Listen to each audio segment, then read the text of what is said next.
Hey there guys, this is me, Charm the Charmeleon, and I'm here with Teletrooper. Now this isn't exactly an LP. This is a very interesting game. It's been developed over the course of 7 years.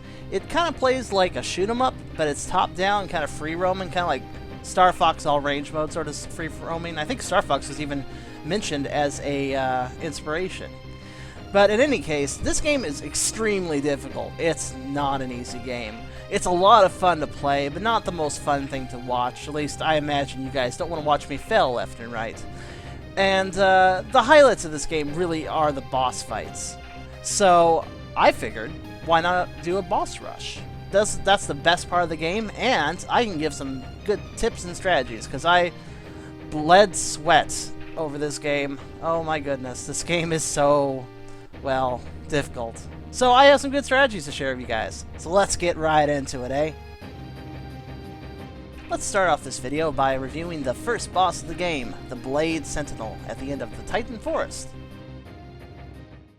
True to his name, the Blade Sentinel has 2 very large blades which he likes to hit you with, as well as trees. Besides this, he likes to shoot energy bolts and also do a choreographed charge at you. If you see him glow red, that means he's going to be charging. This battle becomes almost trivial because you get the charge emitter in it, which is a power-up. Rarely do you get power-ups in boss battles. Anyways, he drops these turrets after doing his charge, and also extends a gun, which shoots out a range of energy, as you saw. However, this is all pretty easy to dodge by just staying away from him. It is worth knowing those turrets must be taken out for him to put down more turrets, and thus to shoot the gun again. Now that gun is his weak point, so a foolhardy, if very effective method is to charge right up close and hit that gun with your spread shot so they all hit the gun at the same time. After this, his shielding is completely gone, so you can hit him anywhere you want, and a good strategy is to charge up again and make sure all those shots hit him. Really, you can completely outlast this guy if you take an aggressive strategy, including his little turret, which doesn't get to live either. Next up is the Desert Complex area boss, known as the Crossfire Sentinel. Now this is where the game starts taking off the kitty gloves, and while the first boss could be termed easy, this guy certainly ain't, so be careful. Ah, this guy. This guy leads off the battle by throwing 3 glowing orbs at you. They follow you, at first slowly and then quickly. The way to avoid them is to do controlled boosts. If you boost all at once and waste your boost all at once, then you won't be able to dodge the later energy balls. After this, he puts down a force field, locking you into one corner, and then throws 1 more orb at you, which is pretty easy to avoid, even though I did get hit here. Oh well. After this, he extends his arms and exposes his core, while the arms shoot like mad at you. Just try to stay in the corner and then slow down and shoot the core. It's pretty simple, and I got a lot of hits off. After a bit of this abuse, he'll figure out that wasn't the best strategy and resume his original attack pattern.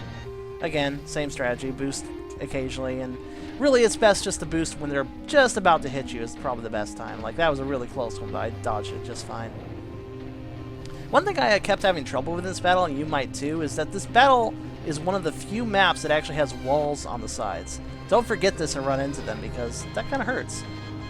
On this next phase, he'll only extend 1 arm, which makes it hard to hit the core, but it also means less bullets, so just slow down and aim carefully. Grab the repair in the middle, and the arms, well, have a bone to pick with you, because you kind of blew up their core. The good thing here is that they'll alternate shooting energy blasts, and if you take any of them out, then their time period where they would normally shoot their blast will just be a period of absolutely nothing happening, which gives you more of an opening to shoot the rest of them.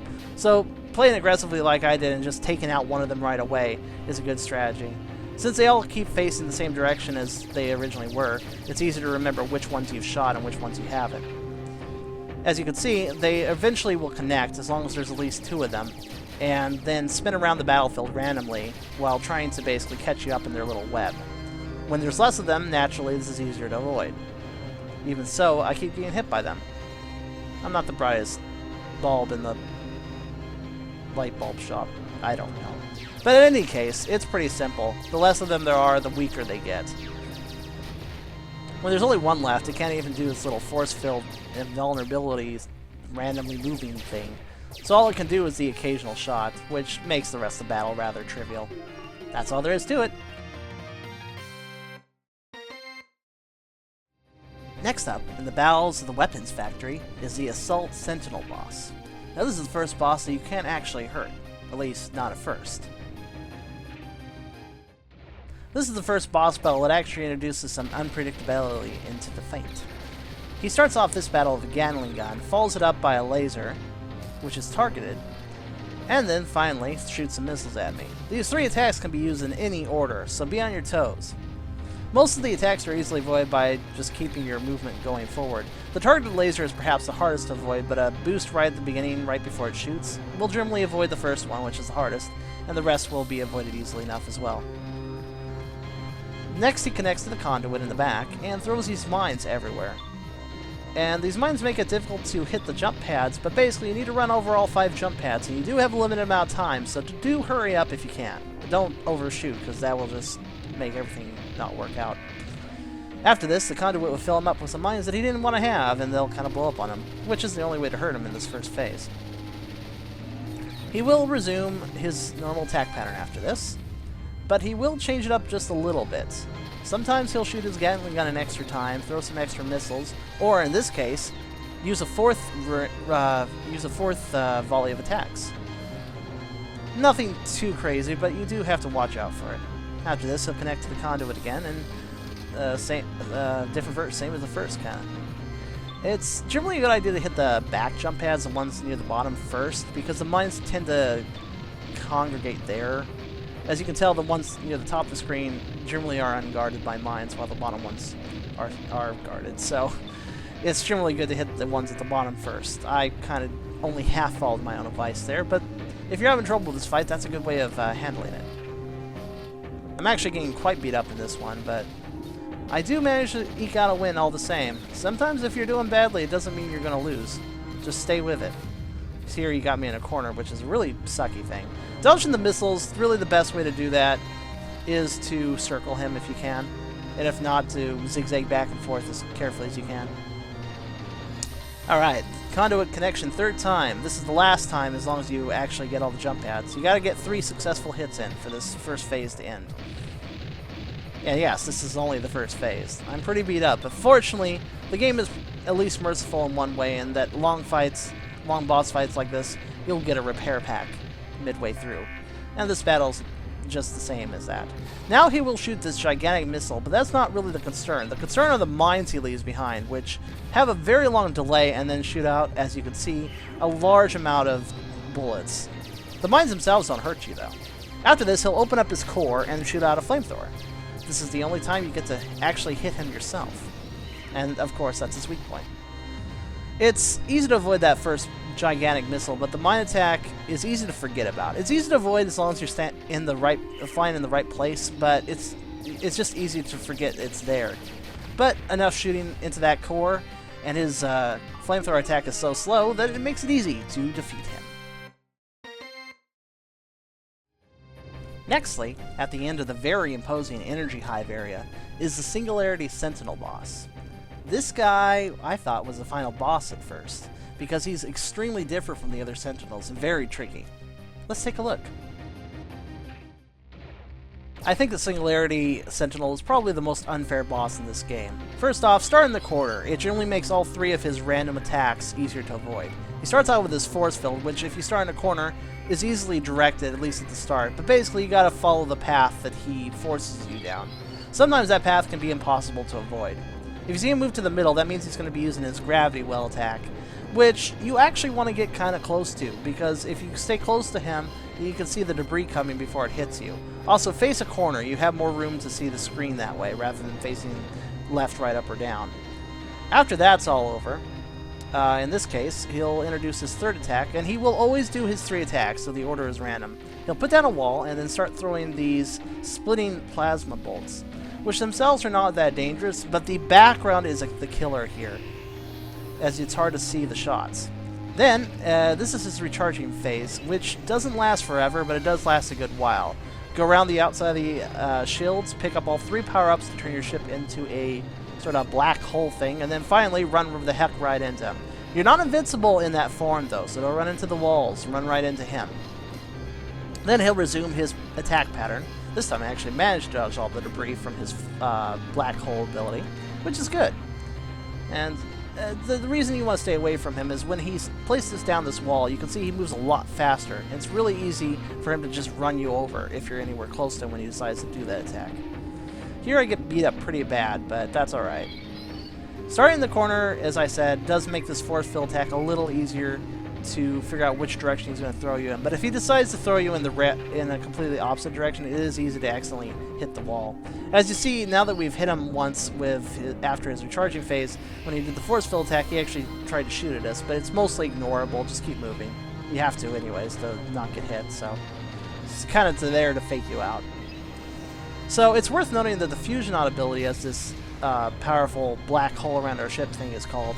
It actually speeds us up, which makes it easy to accidentally run into his walls. Just keep your wits about you. You can slow down if you need to, though, so it's worth noting. I finally had bad luck with this force field. Sometimes it just forces you in the direction you just can't adjust to. And if you do end up hitting the wall, you sometimes get bounced along it. Don't sweat it, just face the right direction and boost to readjust properly. He basically does this, his 3 random attacks. He always does them, and they're generally the same. As you can see, he kind of throws more debris in, I think, into the mix when he does his black hole ability in the later part of the fight. But besides that, and throwing the occasional bolt of attack while you're stuck in the force field, he doesn't change that up too much. Here I bounce off the walls, but I managed to recover, which was good because I was almost dead. Fortunately, he drops a repair. After the 3rd hit, he finally loses his invincibility, and he goes freaking ballistic. He will not stop moving and throwing hard-hitting, fast-shooting attacks at you. You can kind of see how to dodge him. If the laser comes out, just stay away from it. If he shoots the plasma bolts that break, just try your best to stay away from them. And if he shoots the stream of yellow energy, just for the love of God, try dodging the best you can. But don't play too defensively. This is really a battle of attrition. Just keep on him. The best way to shoot him is to basically go away from him and use your tail gun. And eventually, he will fall. Mission complete.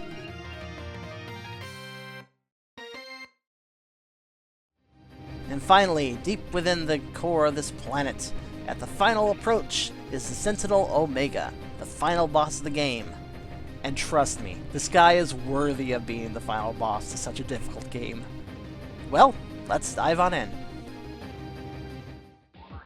Alright, the final battle. Sentinel Omega has 5 eyes. You gotta take out all 5, which a volley of shots will generally do so, per eye.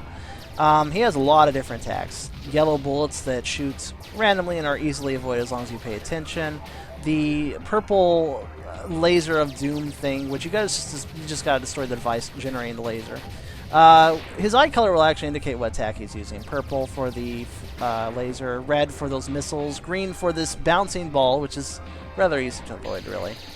I think yellow for the yellow shots. No, blue for the yellow shots. My bad. And I think he has one other attack, but he may not demonstrate in this particular phase. That's fine. The purple attack is probably my favorite because you can actually shoot through the laser and hit the eyes if you want to, but after you take out 5 eyes, after they all close, he will back off and throw down a ton of mines. Now, the thing about this fight is since you're constantly moving forward, it's actually kind of difficult to move up and down, but if you just move slowly through the mines, just get gradual movements, it's pretty easy to avoid them. Just keep your wits about you. Do not grab this repair power-up, at least not right away. You want to get all the worth out of it that you can. If you do have 5, if you have 5 or less hit points, go ahead and grab it. But otherwise, save it for later. For the second phase, he will introduce this new attack, a Gatling gun, when his eyes turn orange. And again, you got to do about a volley's worth of shots to take out each eye. And this time, instead of closing, they will actually blow up. Now, it also is worth noting that if you see his tracks there, when they're forward, he's moving fast. When they're back, like he just moved them, he's moving slower. If he's moving slower, it's actually quite easy to accidentally run into him. So occasionally, you might want to go to the left and back off. If he's going speedily, it's actually a lot easier to shoot him. As you can see, he has one other additional new attack in this phase, these green bullets, which I find freaking annoying to dodge. The way to do it is to go up and down really fast, but really I just like to tank the hits for the most part. And sometimes, if you're aligned perfectly on an eye, especially one of the harder to get ones, it's good just to do that. As you take out all the eyes, he's pretty wrecked, and his structural integrity starts to screw up a bit. As you can see, the energy lasers coming out of him. He will begin to use this new attack where he throws a field of energy, which you gotta just dodge out of the way of when it starts coming at you. Just weave through. Besides that, he will also use this weird kind of grappling hook thing, which is probably the easiest to dodge. The key here is just to kind of aim at the hole where the laser's coming out as and just shoot the hell out of it. Don't worry too much about the laser. As you can see, that little heat line that comes out before the laser actually shoots will give you a good ample warning to get out of the way. So just kind of focus on it. Enough shots and another hole will be blown out the top, which you can also shoot through if you want, I believe. But I usually just focus on the same gap because it's the largest gap. So just keep this up. It's kind of stressful, but honestly, this phase of the fight is probably a little easier than the last one. Keep shooting that hole, and there's another hole blown out of them. And you will have to deal with more lasers, but fortunately they only ever fire one at a time, so really what it means is less lasers coming out of the hole you're trying to shoot in. So it's a good thing. He will still use his green attack occasionally, and more holes will come out of him as he gets blown open more and more places. After the 5th hole, I think that's the 5th one, or actually the 4th one, you're almost done. A little more shooting, and finally, Sentinel Omega goes the hell down. Since the ending basically integrates with the final boss fight, I'm just going to go ahead and include it, but feel free to ignore it if you don't want it spoiled for you. Alright guys, I'm signing off for now. See you later.